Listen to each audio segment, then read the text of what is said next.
It was a quiet afternoon in the small town of Glenrock. Birds were flying gently in the sky. The wind touched the trees like soft fingers.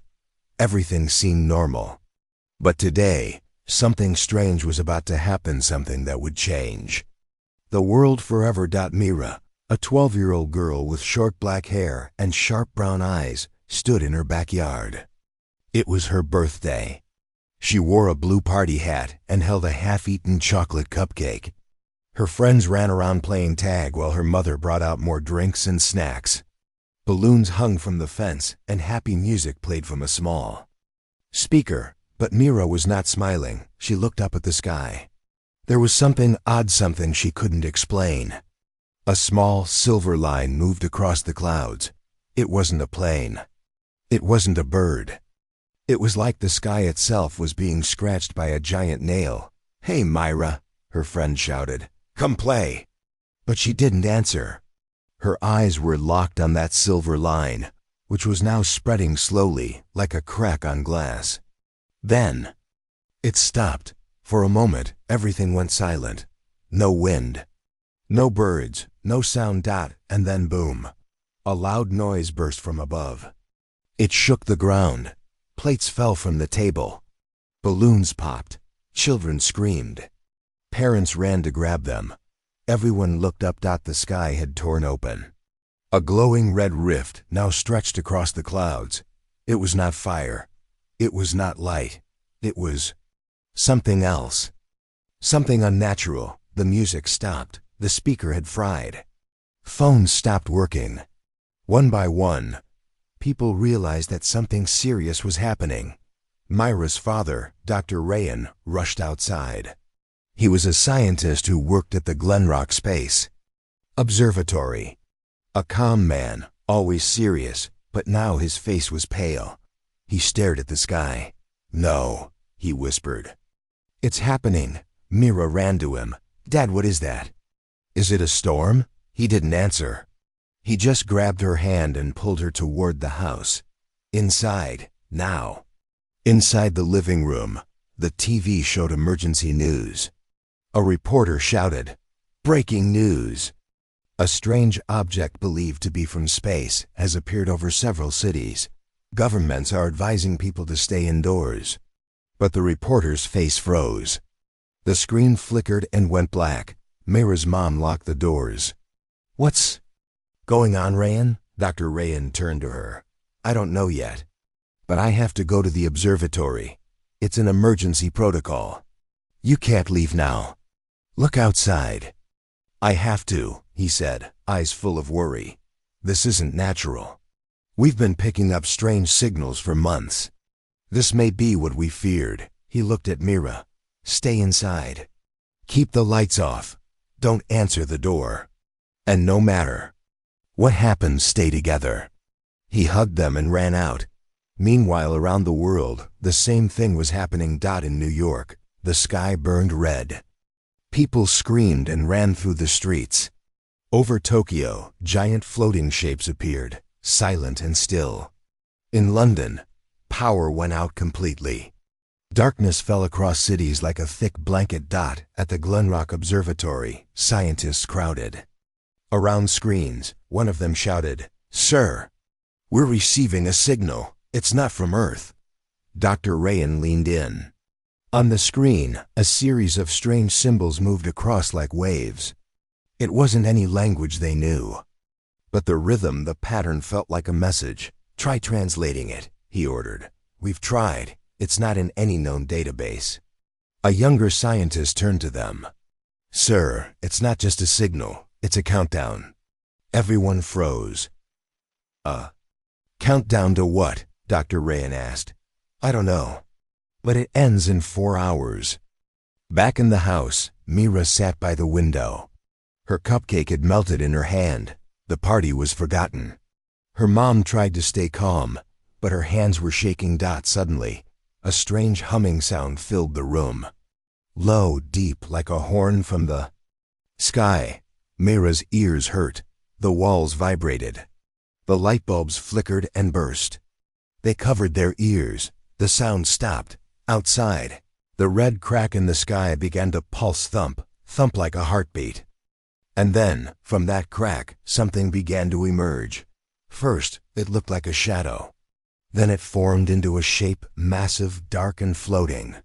A ship, but not like any ship humans had ever seen. Its surface was smooth, liquid-like.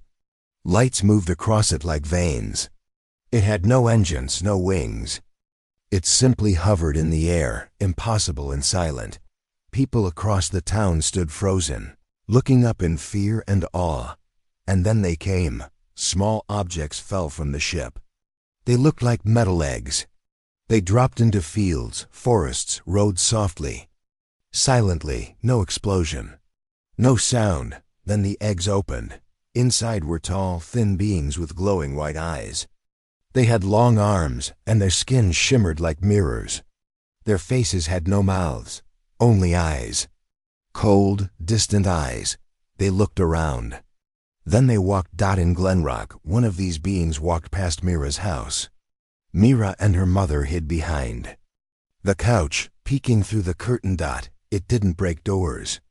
It didn't attack. It simply walked down the street, scanning everything with a beam of blue light. The grass turned black where the light touched. The air became cold. Dot. Suddenly, a neighbor ran out with a shotgun.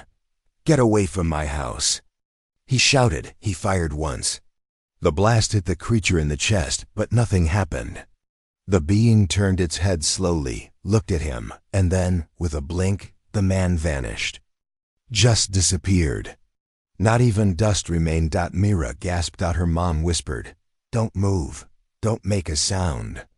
At the observatory, the countdown reached 1 hour. "Sir, multiple ships entering atmosphere," the technician shouted. "There." All around the world, Dr. Rian looked at the global screen.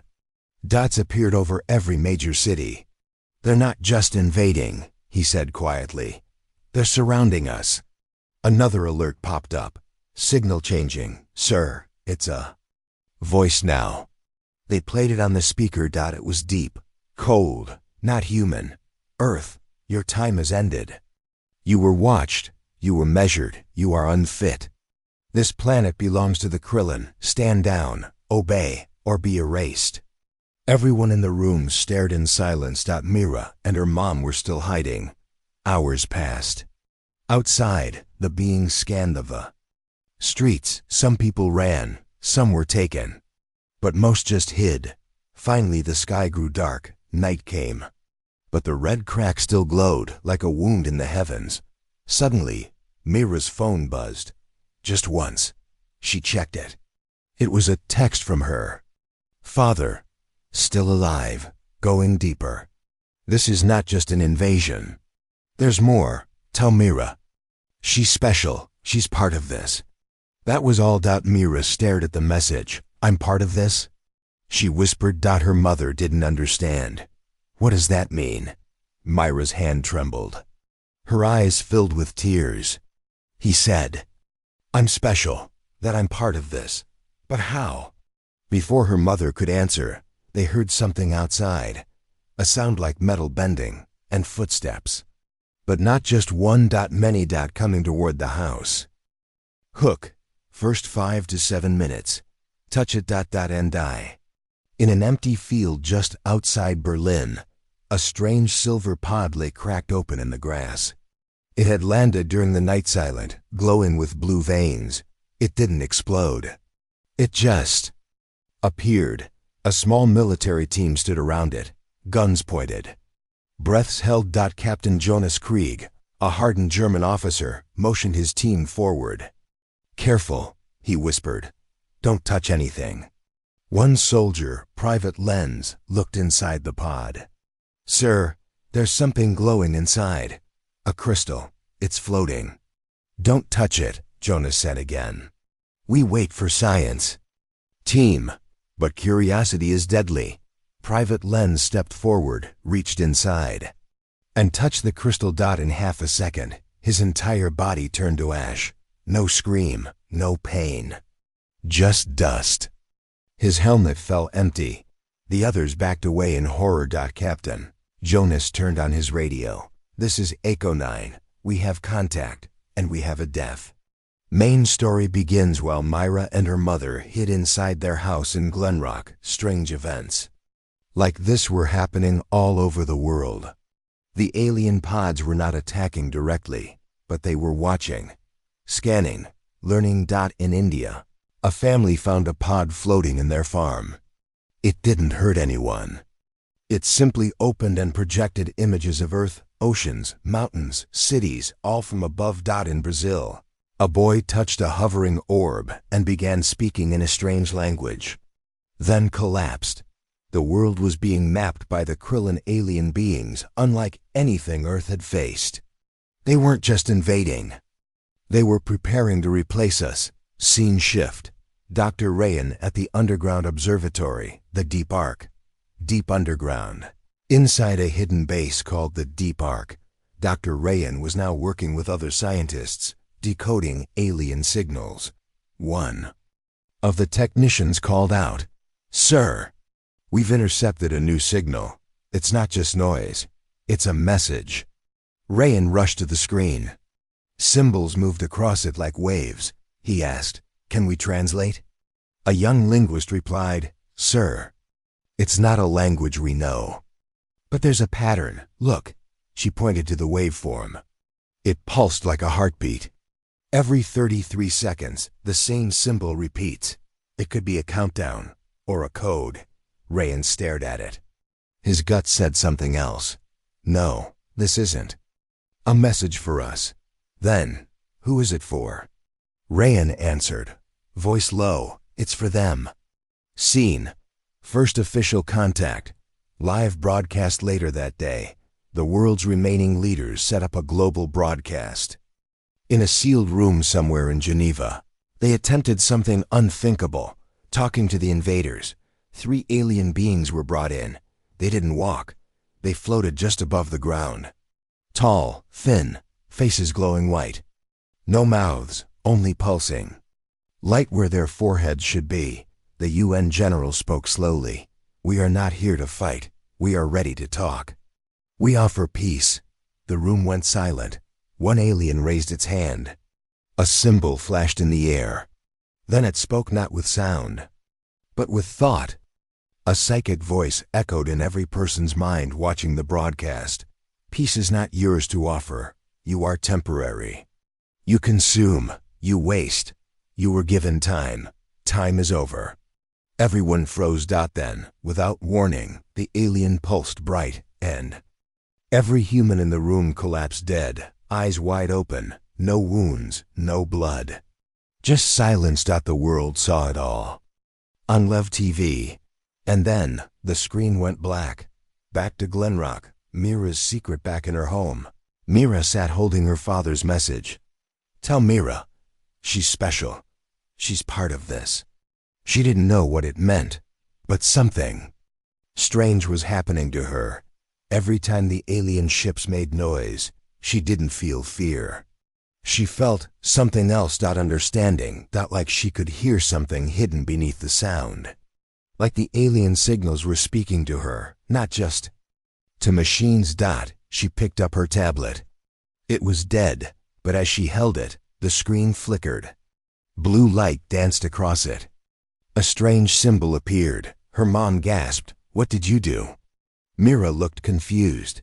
I didn't do anything. It just turned on." Her mother grabbed her shoulders. "Myra, what aren't you telling me?" Mira whispered, "I think I can hear them." Final scene. The message Earth was never meant to hear. Back underground, Dr. Rayan and his team decoded the last part of the alien signal. It was not meant for humans. It was a Krillin war order. One line repeated again and again. "Begin the cleanse. Earth's guardians are gone. Wipe the surface. Leave no organic intelligence behind." Rayan's voice broke as he read it aloud. "They're not here to take over. They're here to destroy everything." He looked up at the world map. Dozens, no. Hundreds of ships were now descending toward every continent. There were no more options. Earth's last stand had begun. Hook, first 5 to 7 minutes. The last normal day is over. A family in Paris sits at their dinner table. Bread is being sliced. Children are laughing. The news on TV shows clips of alien sightings in other parts of the world. The father says calmly, "It will be fine. France has a strong army. We are safe here." Suddenly, the TV screen turns to static. Then the lights go out. A deep hum fills the apartment. The plates on the table shake. The youngest child points to the window. "Papa, look." Floating just above the Eiffel Tower is a massive black ship. Its surface glowing like fire underwater. It begins to open, and the city begins to fall. Scene: global collapse begins within 24 hours. Major cities around the world lose power, communication, and control. Beijing, military jets fly toward an alien ship. The ship does nothing until the planes are within range. Then, with a single pulse of blue light, every jet drops from the sky like metal birds with broken wings. Cairo, a sandstorm rises unnaturally as alien drones move across the desert, scanning ancient ruins, destroying radio towers. New York, streets are flooded not by water, but by panicked crowds. Digital billboards explode. Police disappear. An alien being walks calmly through Times Square. Bullets pass through it like air. Scene: Mira and her mother escape Glenrock. Back in Glenrock, Mira and her mother prepare to flee. The small town is quiet, but too quiet. The power is out. Phones are dead. Smoke rises in the distance. Myra's mom loads a backpack. "We'll go to the mountains. We have to find your father. He said you're part of this. Maybe he knows how to stop them." Mira's hands shake. I can still hear the noise in my head. It's louder now. Suddenly, a Krillin scout drone floats past their window. Mira freezes. The drone stops. It turns. It senses something. Then it flies away. Her mom whispers, "It didn't see us?" Mira replies, "No, I think I blocked it." They both stare at her. Mira's eyes glow faintly blue for a second. Scene: inside the Krillin mothership. First glimpse: up above Earth's atmosphere. Inside the Krillin command ship, thousands of alien beings move in silence. The control room is massive, like a cathedral made of light and metal. A tall figure steps forward, the Overmind, leader of the Krillin. Its head is smooth and crystal-like. Its body flows like liquid silver. It watches Earth through a holographic sphere. A smaller alien speaks through mind link. "Resistance is small. Cleansing will complete in 6 Earth rotations." The Overmind replies, "Begin the harvest. And find the Echo Child. She is awake." Scene: Resistance tries to fight back in Mexico City. A rebel group gathers old military gear and explosives. They call themselves La Ultima Llama, the Last Flame. They launch a surprise attack on a Krillin drop pod. Their rocket hits. It explodes. Smoke rises. The rebels cheer until the smoke clears. The drop pod is untouched. It activates defense mode. And within seconds, every rebel is gone. Not burned, not shot, just erased. The Krillin don't fight like humans. They don't need to. Scene: Mira connects with the alien network hiding in an abandoned barn. Mira touches her dead tablet again. It turns on. A 3D image of the Earth appears, showing glowing dots. Krillin energy nodes. Mira gasps. They're using the planet like a battery. She touches one of the dots. Suddenly, images flood her mind. Alien voices, strange stars. A memory that doesn't belong to her. She sees a lab. She sees her father holding a strange crystal shard. She sees herself glowing as a baby. She falls back. Her mom holds her. "What did you see?" "I think I'm connected to them," she whispers. "But I'm not one of them. I'm something else." Scene: the fall of London. Human resistance breaks in London. Elite military forces gather for one last stand. Tanks line the streets. Drones fly overhead. The Prime Minister gives a speech. We will not bow. We will not surrender. Earth stands united. Suddenly, the skies darken. Ships appear 10, 20, 50 at once. They open fire, but not with bullets. They unleash gravity weapons. Entire blocks of buildings rise into the air, twist and collapse into nothing. The resistance lasts 11 minutes. Then, London is quiet. Back to Dr. Rayan. Mira's origin revealed. Dr. Rayan, in a hidden bunker beneath Colorado, stares at an old video. It's a recording from 13 years ago. He speaks into the camera. Experiment 09. Subject: Mira, half human, half energy. The last result of Project Eco. If she survives, she may be Earth's only hope. He turns to a small glowing capsule. Inside it, a baby with blue light in her chest. Behind him, alarms go off. A voice shouts, "They found us." Rayan runs. He grabs a small drive and whispers, "Mira, if you ever see this, you are not just human. You are the only key left." Final scene. Mira makes a choice. Myra and her mom reach a hilltop. Below, they see dozens of people hiding, forming a small refugee camp. One woman runs up. "Are you Myra?" "You're the one from the signals." Mira looks confused. "What?" "We picked up a signal. It came from here. You stopped the drones. You're not like the rest of us." Double quotes. Myra steps forward. Her eyes glow again. She raises her hand. The tablet in her pocket begins to float. Everyone watches in silence. "I don't know what I am," she says, "but I'm not hiding anymore." Above them, a Krillin ship turns toward their hill. The red beam begins to charge, and Mira walks straight toward it. Hook. First 5 to 7 minutes. Mira stands alone on a hill, glowing softly as the alien ship looms above. The red beam charges. Everyone freezes. Her heartbeat pounds in the silence. Suddenly, her glowing intensifies. Bright blue waves burst from her hands, pushing the beam back. The alien ship shudders. The beam collapses. The crowd gasps. The impossible has happened. Scene 1. The power inside Mira's breath comes fast. She looks at her hands. Light pulses like electricity. She has no idea how she did it. Her mother grabs her. "Myra, what's happening?" "I don't know," Myra whispers. "I feel connected. Like something inside me is waking." A refugee nearby says, "We heard about you on the radio. The Echo Child. Maybe you are Earth's last hope." Scene 2. Dr. Rayan's warning in a secret lab beneath Colorado. Dr. Rayan watches the live broadcast. He grabs his head, muttering, "She's awakening faster than expected." His assistant asks, "What does that mean?" Rayan replies, "If she loses control, the power inside her could destroy everything. Even Earth." He taps a hidden console. "Prepare the backup plan. We may lose her." Scene 3. Mira explores her abilities. Back on the hill, Mira tries to control her glowing hands. She closes her eyes. The strange alien signal hums in her head again. Images flash: stars, crystal cities, faces she doesn't know.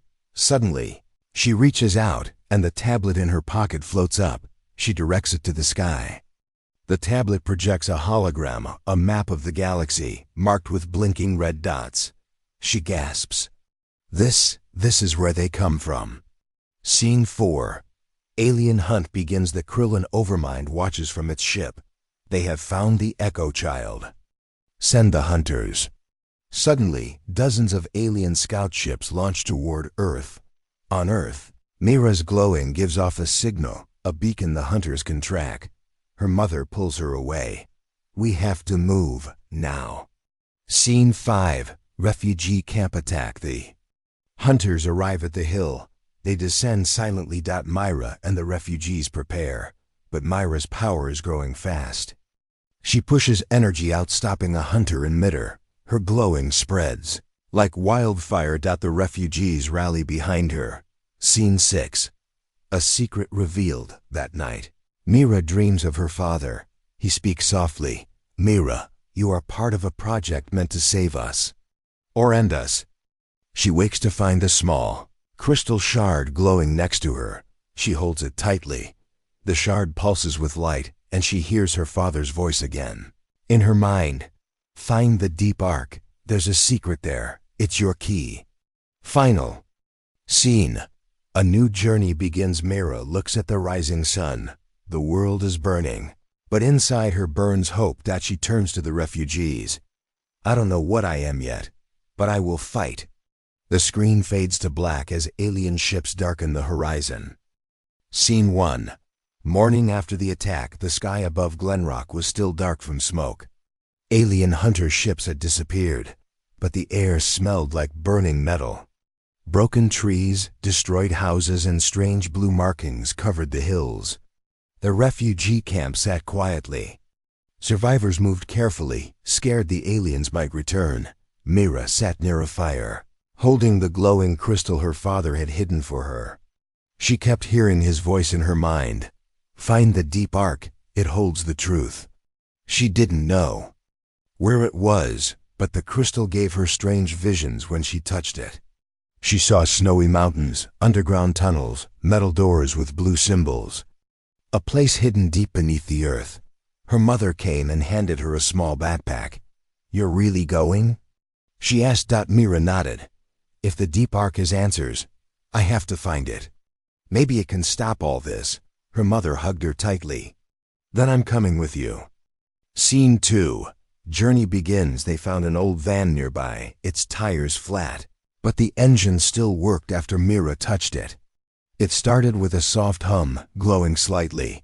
With 3 others from the camp, they set off. An old truck driver named Ben, a quiet nurse named Leah, and a teenage boy named Jude joined them. They followed old maps and the memory visions Mira received from the crystal. The destination, Deep Arc, a hidden scientific base in the Colorado mountains. Scene 3. Along the way, as they drove, they passed destroyed towns, burnt cars, empty highways. The group stayed silent most of the time. They stopped only for food and fuel. One night, they reached an abandoned gas station. Mira sat on the roof, staring at the stars. Suddenly, her hands began to glow. She closed her eyes. A strange wave passed through her, like a signal. She heard alien voices. She saw Earth from space. Alien ships were forming a giant ring around the planet, blocking escape. She opened her eyes and whispered, "They're preparing something big, a final move." Jude, the teenage boy, asked her, "How do you know this?" She didn't know how to answer. "I feel them. They don't see us as people. They see us as mistakes." Scene 4. Dr. Rayan, preparing the ark deep beneath the mountains. Dr. Rayan was alive. He had escaped the alien attack on his last facility.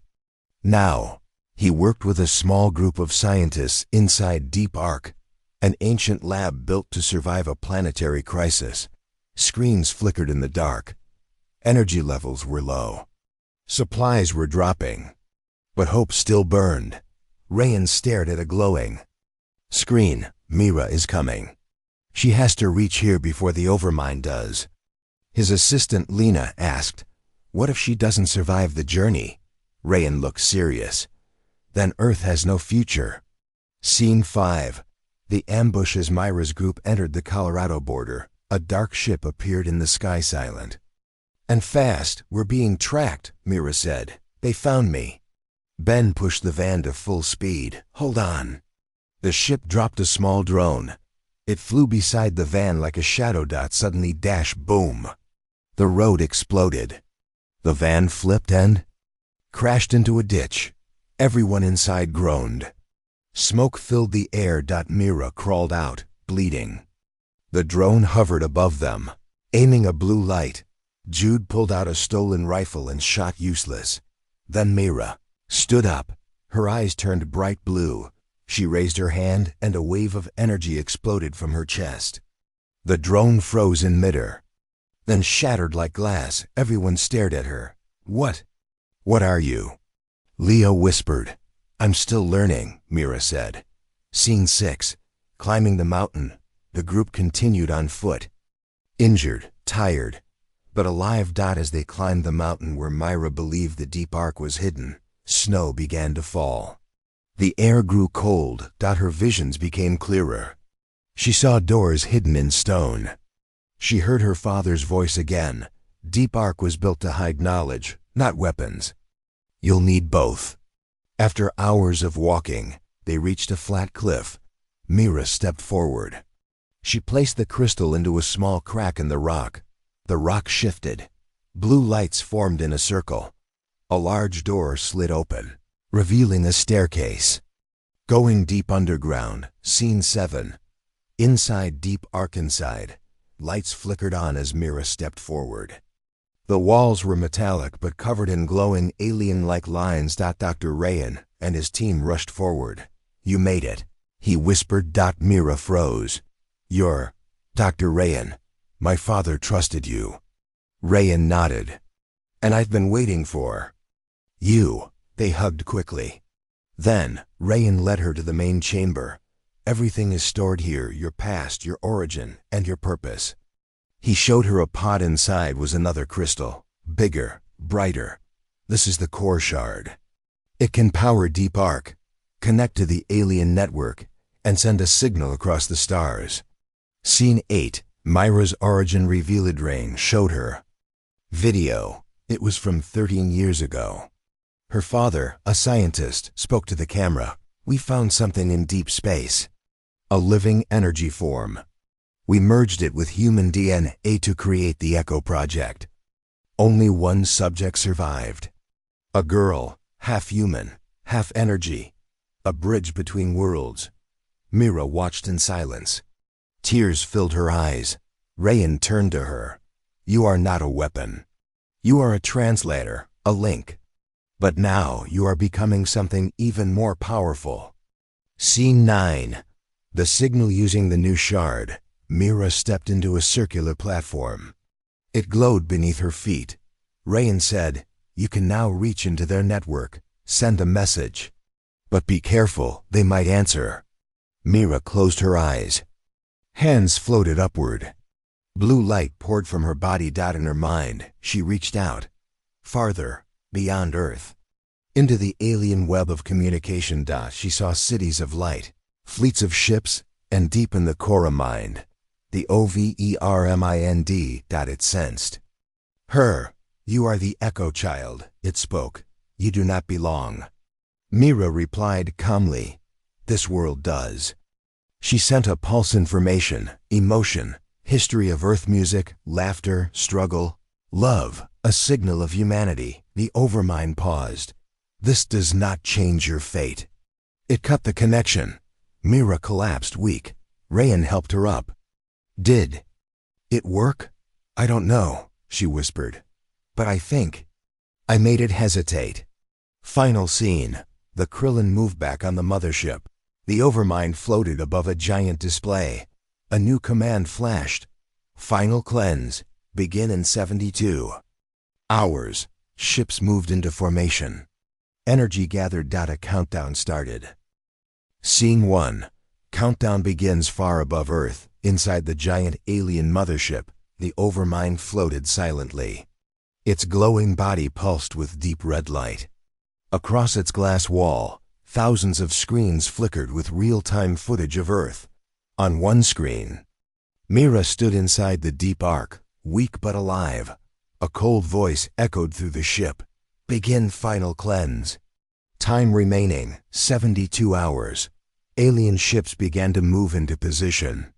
Around the planet, glowing red circles formed in the sky. The invasion was about to reach its final stage. Scene 2.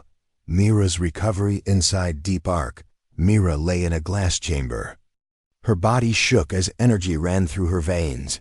Dr. Rayan monitored her heartbeat. She used too much power, said Laya, the nurse. Her body's not ready, Rayan nodded. But she survived the link with the overmind. That gives us hope. After some time, Myra opened her eyes. Her voice was soft. They're coming. Rayan helped her sit up. We know, we have 3 days, maybe less. Mira stood slowly. Then we fight. Scene 3.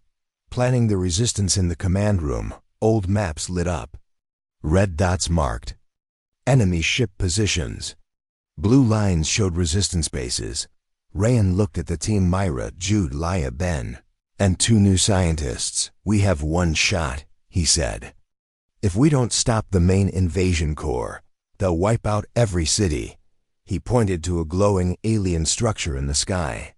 "This is their energy source. It feeds all their ships. If we destroy it, we can weaken their army." Jude frowned.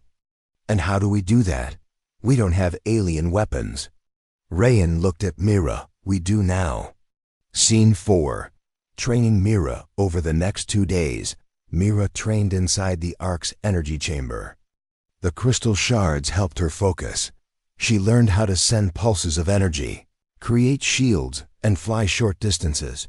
But with each use, her human side weakened. Her mother watched with fear. "You're changing." Mira looked down at her glowing hands. "I feel less human, but I can't stop now." Her mother hugged her. "Don't lose yourself."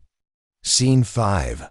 Upgrading Earth tech. Meanwhile, the Deep Ark scientists worked with old military gear and alien parts. Mira recovered from the crash site.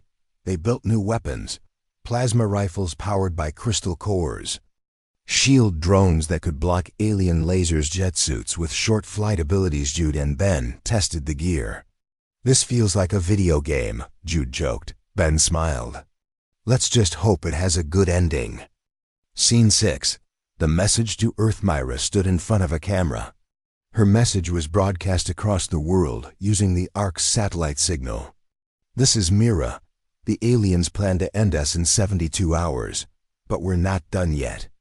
We're building something, fighting back. If you hear this, don't hide, don't give up, join us." Across ruined cities, people gathered. Some cheered. Others cried. In underground shelters, survivors prepared. Around the world, small lights of resistance started to glow. Scene 7. The Overmind strikes back on the mothership. The Overmind watched Myra's message. "They resist, so they must be broken."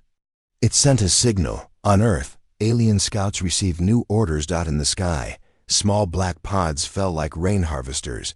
They landed in forests, cities, deserts.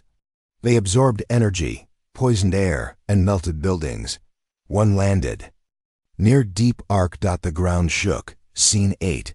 First defense. The team rushed outside. The harvester was 3 stories tall, glowing with red lights, and moving like an insect. It aimed at the mountain. Rayan shouted, "If it breaks through the rock, the Ark will fall." Mira stepped forward. She raised both hands. A glowing shield formed in front of the mountain entrance. The harvester fired. The blast hit the shield but didn't break it. Jude and Ben used the new weapons, shooting from behind cover. The harvester turned toward them. Mira yelled. A wave of blue energy exploded from her, sending the machine flying. It smashed against a cliff, then shut down. The team cheered. But Mira collapsed again. She whispered, "I can't do this alone." Scene 9. A dangerous mission. That night, Rayan spoke to Myra in private. "There's one more thing," he said. "There's a place called Vault 7. We stored something there years ago, a prototype weapon that could turn the tide." "Where is it?" "Inside alien territory, near the old Denver ruins." Mira nodded. "I'll go."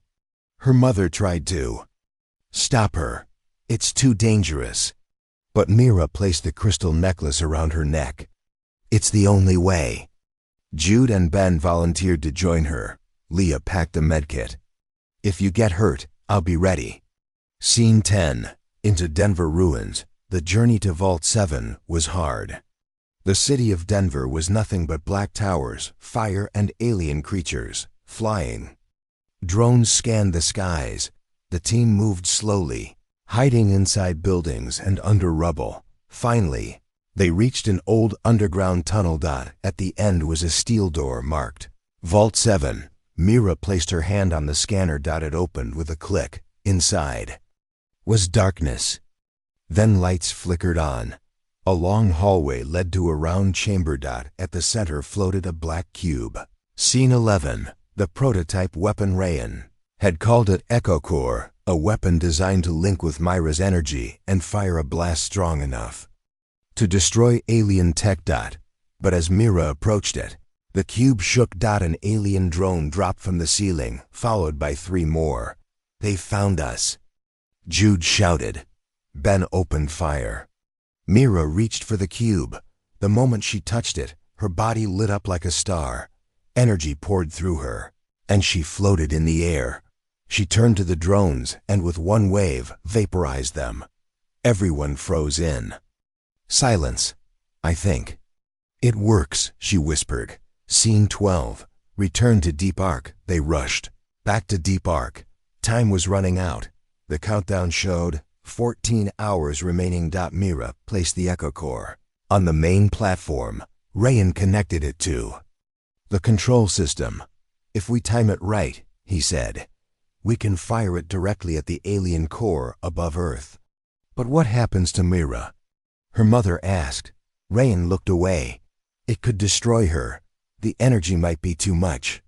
Mira stayed calm. "I'm ready." Final scene. The calm before the war. That night, everyone prepared. Mira sat alone under the stars. She looked at the crystal necklace, then up at the sky. Her father's voice echoed in her mind one last time. "You were born to protect this world, not with anger, but with light." She closed her eyes. Tomorrow she would face the Overmind, not just to save Earth, but to remind the universe what humanity truly is. Scene 1. Final day begins. The sun rose slowly behind the mountains. But this was no normal morning. The sky was not blue. It was red. Alien ships circled the Earth. Bright glowing rings hovered above major cities. The countdown had reached its final day. Inside Deep Arc, the screen showed blinking red lights. Warning alarms echoed across the control room. Overmind command detected. Invasion core charging. Estimated time to planet strike, 9 hours. Mira stood silently in the main hall. Her hands glowed softly, and the Echo Core device floated near her. Her team, Jude, Ben, Leah, her mother, and Dr. Rayan stood ready. Today, Earth would either survive or vanish. Scene 2. The final plan. Rayan activated the main display. A giant map of Earth showed 3 key points: the Sky Core, the alien power source orbiting Earth; the command node, a massive structure above New York, controlled by the Overmind; the ground beacons, large machines on Earth, powering the alien shield. Rayan explained, "To destroy the alien invasion, we must hit the Sky Core, but it's protected by the command node and 3 ground beacons." Jude frowned. "So we hit all of them?" Rayan nodded. 3 strike teams will destroy the beacons. Mira and I will go after the Sky Core with the Echo Core. Once the shields drop, we strike the heart. Ben smiled. "Sounds impossible." "I'm in." Scene 3. Launching the teams, the Ark's hidden hangar opened. 3 old helicopters stood ready, upgraded with plasma boosters and shield panels. Team 1, Jude, Leah, and 2 rebels heading to the California beacon. Team 2, Ben and Resistance. Fighters going to the Sahara beacon. Team 3, Mira's mother with scientists attacking the Arctic beacon. Each group carried MP bombs to destroy the alien structures. Mira stepped forward, her eyes glowing. She touched each ship, blessing it with protective energy. "Good luck," she said softly. Jude smiled. "You better save the planet before we do." Scene 4. Journey to the sky. Myra and Rayan entered a strange ship deep inside the Ark. It had been built from alien scrap, silent, fast, and unseen by enemy radar. Rayan called it the Ghost Wing. They lifted off quietly, heading into the dark sky. Mira's pulse matched the hum of the ship. Her powers had fully awakened now. Below them, Earth burned. Cities glowed red. The alien fleet filled the clouds, but she stayed calm. She was not afraid anymore. Scene 5. California Beacon. Jude's fight. Jude's helicopter flew fast over the mountains of California. The alien beacon stood like a black tower, with red lines running through it. Drones floated nearby. Leah shouted, "We have one chance." The team jumped down using jet suits. They landed behind rocks. Jude aimed his plasma rifle, hit it hard and fast. They rushed forward. Lasers flew. Explosions shook the air.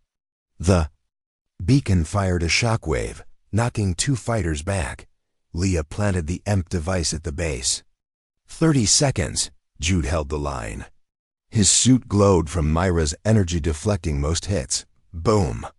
The beacon exploded. First target down. Scene 6. Sahara Beacon. Ben's sacrifice. Ben's team reached the desert by night. The air was dry, hot, and full of static. The beacon here was guarded by tall machines walking tripods with red eyes. Ben whispered, "Let's give them hell." They used the sandstorm as cover. Ben led the charge, throwing grenades and firing at the beacon's base. The air lit up with fire and smoke, but one of the tripods fired a beam that hit Ben in the leg.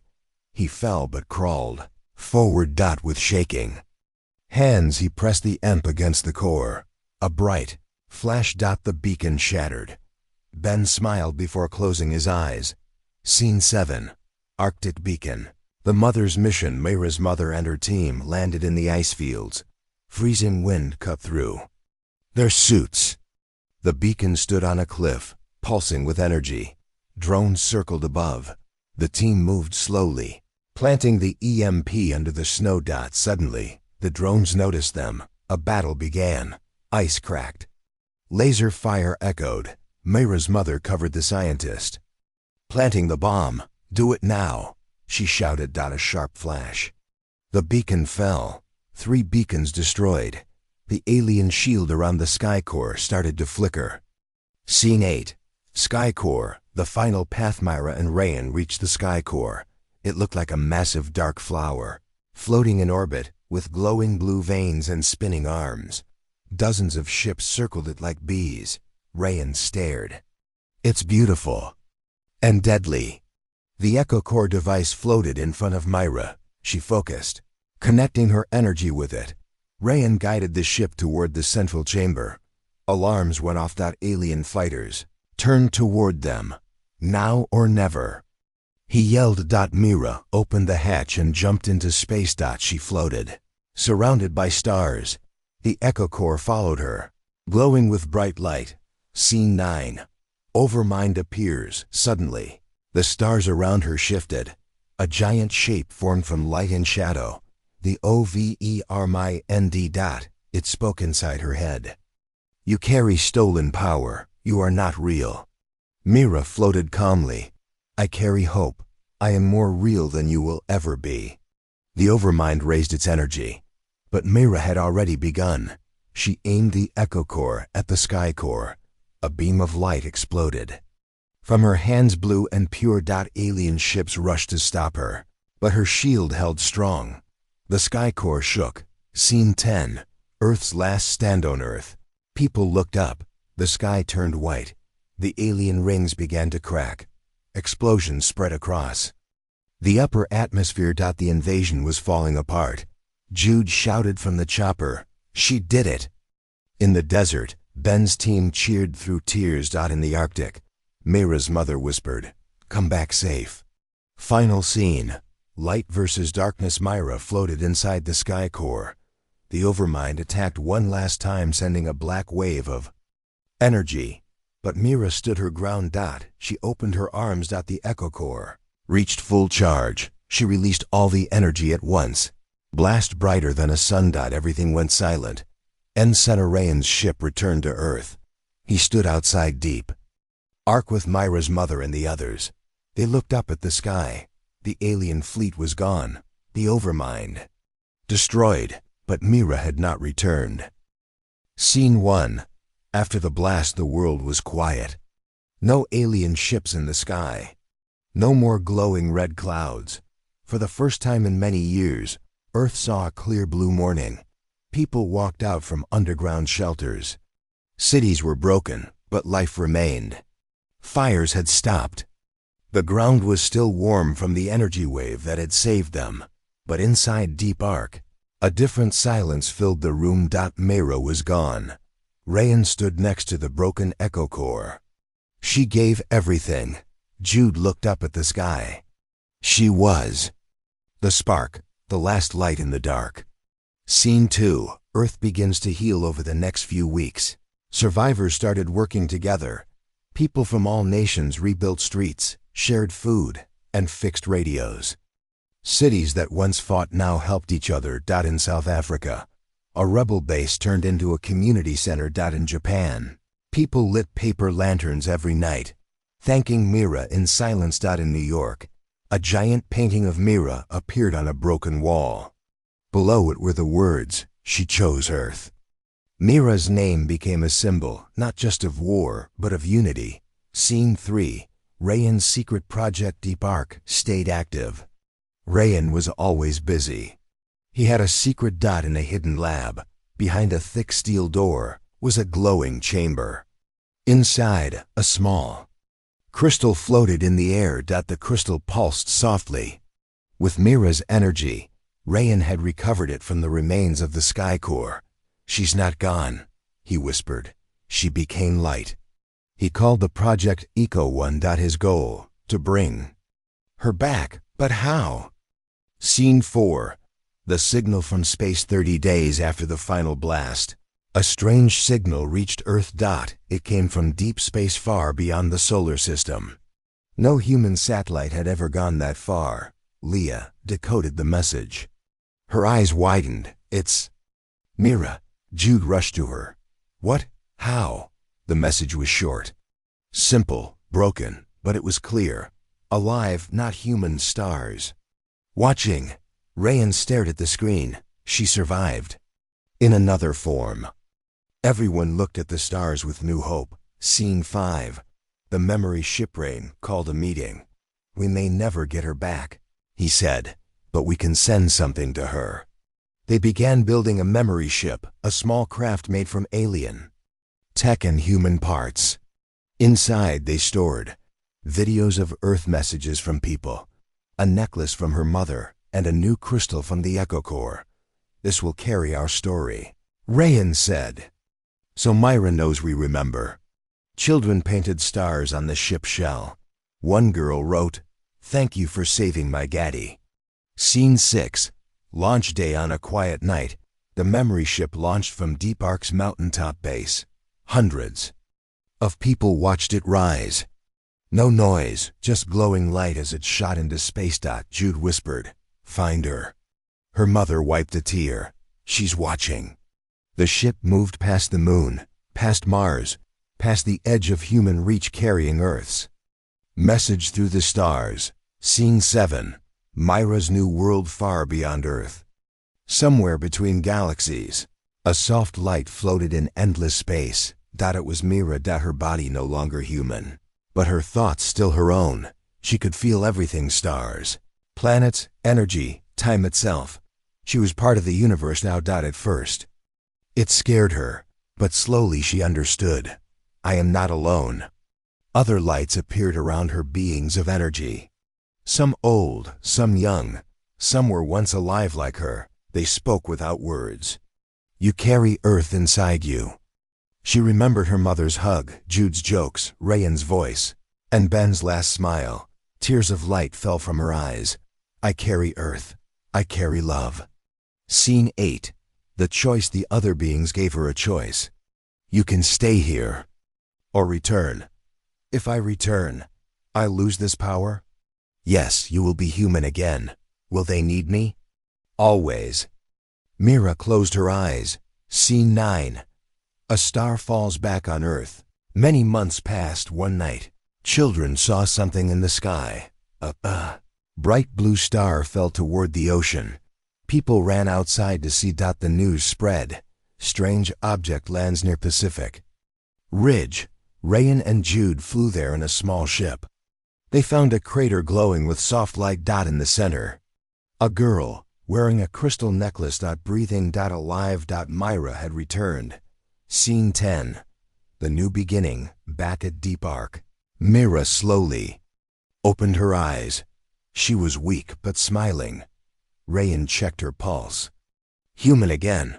Fully. Her mother held her hand. Welcome home. Myra looked around. Is the world okay? Jude laughed. Better than before. You missed a lot. She sat up. Not done yet. Later, she stood before thousands. I was gone, she said, but I saw what we truly are. Not enemies, not weak, not broken. We are Earth, we survive, we protect, and now we explore. People cheered. From destruction came hope. Final scene. Looking ahead. Months passed. Myra recovered fully. She trained new peacekeepers. She helped rebuild cities with her knowledge of alien tech. Deep Arc opened its doors to all nations. One day, Myra stood on a cliff, holding a new crystal. Jude joined her. What now? He asked. We prepare? For war? No, Myra smiled. For the stars.